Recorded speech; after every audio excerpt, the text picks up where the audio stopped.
সভ্যতার উৎকর্ষতা মধ্য দিয়ে একটা সভ্যতার আঘাতে আরেকটা সভ্যতা শেষ হয়ে যায়, কিন্তু ইসলাম এমন এক সভ্যতা এটা পৃথিবীতে কখনো হারাবে না। আর ইসলামী সভ্যতার জাগরণের উল্লেখযোগ্য সময় হচ্ছে এই একবিংশ শতাব্দী, বিশেষ করে এই দশকে আপনারা দেখেছেন গোটা পৃথিবীর বিভিন্ন জায়গায় ইসলামের জাগরণ সৃষ্টি হয়েছে। এই দশকটা হচ্ছে ইসলাম পন্থার জন্য, বাংলাদেশ মানুষের সার্বভৌমত্বের জন্য গুরুত্বপূর্ণ একটা সময়। ঐতিহাসিকরা বলে, যারা তাত্ত্বিক তারা বলে এই দশকটাই হচ্ছে গোটা পৃথিবীর জাগরণের দশক। যখন সেই রংপুরে আবু সাঈদ ইন্তেকাল করেছেন, আপনারা দেখেছেন, তখন থেকে আমাদের স্পষ্ট হয়ে গেছে যে মিশরে যখন আপনার আরব বিশ্বে যখন আরব বসন্ত হয়েছে, সে আরব বসন্তের মধ্যে বুয়েজে যেমন নিজেকে আত্মহুতি দিয়েছে, সেটার সাথে এই ইয়াটার পরিপূর্ণ মিল পাওয়া যায়। আবু সাঈদ যেভাবে নিজের জীবনকে হাতকে প্রসারিত করে পুলিশের ফ্যাসিবাদের বিরুদ্ধে সে নিজেকে দাঁড়িয়ে দিয়েছে, সেই আরব বসন্তের সময় এভাবে বুয়েজে এভাবে নিজেকে আত্মহুতি দিয়ে দিয়েছে। তার ফলশ্রুতিতে আজকে আমরা একটা সুন্দর বাংলাদেশ পেয়েছি, যদিও ফ্যাসিবাদী দূষররা এটা কখনো কল্পনা করতে পারে নাই। এটাই কোরআনে কারিমের সেই ঐতিহাসিক কথা যে আল্লাহ রাব্বুল আলামিন সকল ক্ষমতার মালিক, যাকে আল্লাহ তাআলা ইজ্জত দেন দুনিয়ার কেউ তাকে বেইজ্জতি করতে পারে না, যাকে আল্লাহ তাআলা অপমানিত করেন তাকে দুনিয়ার কেউ সম্মানিত করতে পারে না। প্রিয় শিক্ষার্থী ভাইরা, এই আন্দোলন থেকে আমাদেরকে অনেক কিছু শিক্ষা নিতে হবে। আমরা আজকে দেখেছি ক্যাম্পাসের মধ্যে ফ্যাসিবাদ পতনের পর বিভিন্ন ছাত্র সংগঠন, এই 16 বছর তাদের কোনো পরিস্থিতি ছিল না, ক্যাম্পাসে তাদের কোনো ছাত্রত্ব ছিল না, আজকে তারা বিভিন্নভাবে হল দখল, টেন্ডারবাজি, রাহাজানি এগুলো শুরু করতেছে। আমরা আজকে চৌমুহনী কলেজ সম্মেলন থেকে বলতে চাচ্ছি, কোনোভাবে নতুন কোন নব্য ফ্যাসিবাদকে সহ্য করা হবে না। দেশের সাধারণ শিক্ষার্থীরা তাদেরকে কোনোভাবে স্বীকৃতি দিবে না। আমরা অনতিবিলম্বে বলবো, অনতিবিলম্বে সকল ক্যাম্পাসে, বিশেষ করে সকল সরকারি কলেজগুলোতে ছাত্র সংসদ নির্বাচন দিতে হবে। শিক্ষার্থী বান্ধব নেতৃত্ব নিয়ে আসতে হবে। যদি আমরা এটা নিয়ে আসতে পারি, তাহলে ইনশাআল্লাহ ক্যাম্পাস থেকে রাহাজানি, সন্ত্রাসী, টেন্ডারবাজি এগুলো দূরীভূত হবে। আর ইসলামিক হুকুমতকে প্রতিষ্ঠার জন্য এই জেনারেশন, এই 54 বছর যে ব্যর্থ শাসন ব্যবস্থা ছিল, এই ব্যর্থ শাসন ব্যবস্থাকে কোনোভাবে আর সুযোগ দিবে না, কারণ তাদেরকে আর দেখার কোনো বিষয় না। তারা ছিল দুর্নীতিতে চ্যাম্পিয়ন, আপনি তাদেরকে নতুন ভাবে আর কি দেখবেন? তাদেরকে দেখার মতো আর কিছু নাই। তারা এখন চলে বলে কৌশলে বিভিন্ন ভাবে আবার ক্ষমতা আসতে চাচ্ছে। তারা বলতেছে সংস্কারের প্রয়োজন নাই, দ্রুত নির্বাচন দেন। কিন্তু ইসলামী আন্দোলন স্পষ্ট বলে দিয়েছে যে আগে আপনি সংস্কার করেন, দেশের যত দ্রুত সংস্কার করা যায় সকল সেক্টর সংস্কার করেন, বিচার বিভাগের স্বাধীনতা নিশ্চিত করেন, তারপর আপনি নির্বাচন দেন। এবং তারা বলতেছে, আমরা বলছি যে ক্যাম্পাসে দ্রুত ছাত্র সংসদ নির্বাচন দেন, তারা সেখানে ছাত্র সংসদ নির্বাচন চাচ্ছে না। একমাত্র কারণ হচ্ছে তারা জানে সাধারণ শিক্ষার্থী তাদেরকে অ্যাকসেপ্ট করবে না।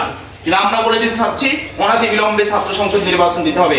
ডাকসু ইলেকশনের বিষয়ে গতকালকে ছাত্র ইউনিয়নের এক সভাপতি সে ব্রিফ করছে যে ধর্মভিত্তিক কোন রাজনৈতিক সংগঠনকে সুযোগ দিবে না। আমি বলে দিতে চাচ্ছি সেই নেতাকে, সেই ছাত্র নেতৃবৃন্দকে আমি সম্মানের সাথে বলতে চাচ্ছি যে আপনি বাংলাদেশের মানুষের স্বাধীনতা, সার্বভৌমত্ব, সিম্পিথির বাইরে নতুন কোনো কিছু সহ্য করা হবে না। আমরা সেই ফ্যাসিবাদের সময় ধর্মভিত্তিক রাজনীতিকে বিতাড়িত করার তারা অপচেষ্টা করেছে 2018-তে। সেখানে আমরা ঢাকা ইউনিভার্সিটিতে আল্লাহু আকবার স্লোগান দিয়ে আমরা সেই ছাত্র সংসদ নির্বাচনে অংশগ্রহণ করেছি। ইনশাআল্লাহ এই সংগ্রামের মধ্য দিয়ে এই নতুন বাংলাদেশের সকল ক্যাম্পাসে ইসলামী ছাত্র আন্দোলন বাংলাদেশ তার পরিপূর্ণ প্যানেল দিবে এবং তারা ছাত্রদেরকে নিয়ে, সাধারণ শিক্ষার্থীদেরকে নিয়ে বাংলাদেশ মানুষের বুধ বিশ্বাসের আলোকে তারা সকল ক্যাম্পাসে ছাত্র নির্বাচন করবে। আমি বলবো অনতিবিলম্বে আপনি আপনার বক্তব্য প্রত্যাহার করুন। এদেশের ধর্মের ভিত্তিতে স্বাধীন হয়েছে, মুসলিম জাতীয়তাবাদের ভিত্তিতে পাকিস্তান হয়েছে, সুতরাং এখানে ধর্মকে রাজনীতি থেকে আলাদা করার সুযোগ নাই। কারণ আমরা মনে করি, আমরা যে রাসূলুল্লাহ সাল্লাল্লাহু আলাইহি ওয়াসাল্লামের উম্মত, আমরা মনে করি ইসলাম একটি পরিপূর্ণ জীবন ব্যবস্থা। Islam is not only religion but also complete comprehensive and scientific code of life. ইসলাম শুধু একটা ধর্মের নাম নয়, বরং ইসলাম হচ্ছে একটা বিজ্ঞানসম্মত জীবন আদর্শের নাম। প্রিয় ভাইরা, আজকে সেই জাগরণের সময়, আজকে সেই বিপ্লবের সময় গোটা পৃথিবীতে শুরু হয়ে গিয়েছে। আফগানি বিপ্লব হয়েছে, পৃথিবীর সবচেয়ে বড় শক্তি তাদের কাছে সারেন্ডার করতে বাধ্য হয়েছে।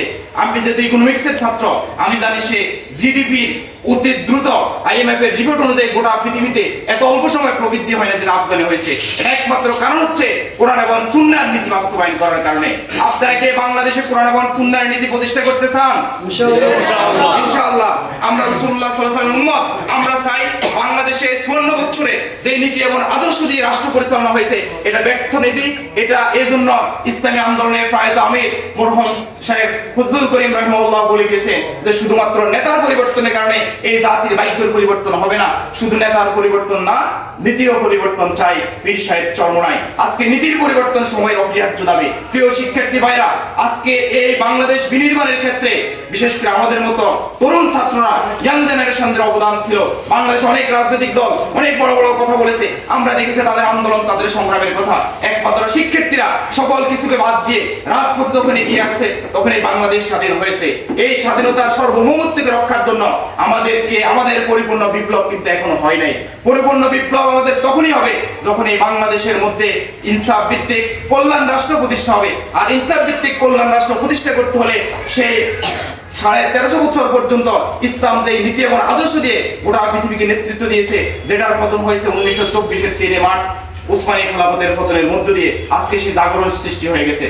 Samuel Huntington the clash of সিভিলাইজেশনের মধ্যে সভ্যতার সংঘাতের মধ্যে লিখেছে, একটা সভ্যতার পতন হলে আরেকটা সভ্যতা আসে, কিন্তু ইসলাম এমন একটা সভ্যতা, ইসলাম কখনো কোথাও যদিও একটু দুর্বলতা চলে আসে, ইসলাম আবার কামব্যাক করতে পারে। তবে সেটা ডিপেন্ডস করবে ওই সভ্যতার ধারক এবং বাহকদের উপর, ওই সভ্যতার যারা ইয়াং জেনারেশন তাদের উপর। আমি আপনাদেরকে বলবো, আপনার উচ্চ মানসিকতা রাখেন, হিম্মত রাখেন, ইনশাআল্লাহ বাংলাদেশ ইসলামের একটা উর্বর ভূমি। এই বাংলাদেশে হাজারো আউলিয়া কেরাম এখানের মধ্যে শুয়ে আছেন, তাদের পদধূলিতে অঞ্চল ইসলামী হুকুমত প্রতিষ্ঠা হবে, ইনসাফ ভিত্তিক কল্যাণ রাষ্ট্র প্রতিষ্ঠা হবে। পরিশেষে ইসলামী ছাত্র আন্দোলন বাংলাদেশ কেন্দ্রীয় দাওয়া ও তথ্য বিভাগের পক্ষ থেকে চৌমুহনী কলেজ শাখার আজকের এই শিক্ষার্থী ভাইদেরকে হৃদয় শুভেচ্ছা জানিয়ে, নবগঠিত কমিটির প্রতি অগ্রিম শুভেচ্ছা জানিয়ে আমি আমার আলোচনা এখানে শেষ করছি। আসসালামু আলাইকুম ওয়া রাহমাতুল্লাহ।